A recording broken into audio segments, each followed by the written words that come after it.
Faleminderit e nderuar. Për aq kohë sa tjetërsohet fjala dhe qëllimi i projekt ligjit, patjetër që duhet ta sqaroj që kur të votojnë të jenë të qartë për atë që po votojnë. Të paktën unë bëj detyrën time dhe ata të votojnë si duan.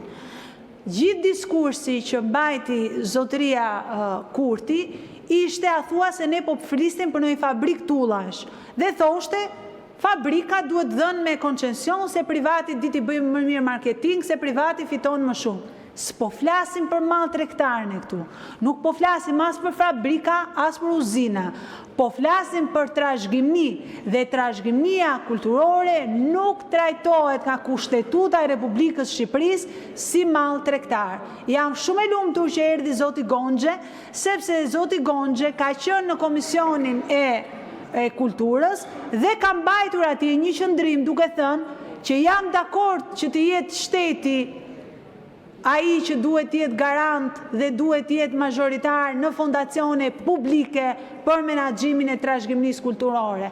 Ato që ka thënë me fjalë atje, uroj t'ja u thot sot kolegëve të majorancës që të votojnë pro projekt ligjit, që të jenë gjithmonë fondacione publike, ku Ministria e Kulturës të ketë minimalisht 51% dhe privatit ketë pjesën tjetër. Se të dëgjojmë këtu retorik si ku po flasim për ndonjë fushë të sipërmarrjes tregtare që ne po ndalojmë privatin dhe ne po bëhemi pengesë, kjo është pastaj të vësh duart në kokë. Jo, Kushtetuta ka vendosur ca limite dhe nuk mund të thuash hajta japim flamurin me koncesion, se mbase na bën një flamur më të bukur Versace.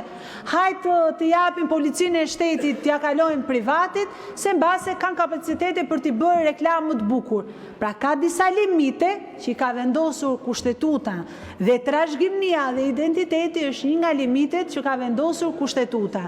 Ndaj nderuar kolegë, nëse i keni fjalimet apo qasin që është kontrata që kanë vendosur në rastin e caktuar Butrindin apo tjetrit, është kontrata më e rëndësishme dhe përderisa ne s'ta ka dalë një problem te kontrata jemi të lumtur, nuk mund të ekzistojë asnjë kontratë mbi Kushtetutën dhe ligji vet nuk është mbi Kushtetutën. Ndaj, ju ftoj ju lutem ta çojmë këtë ligj dhe ta bëjmë kushtetues dhe do të ishte në nderin e secilit nga kolegëve. Shumë faleminderit e nderuar.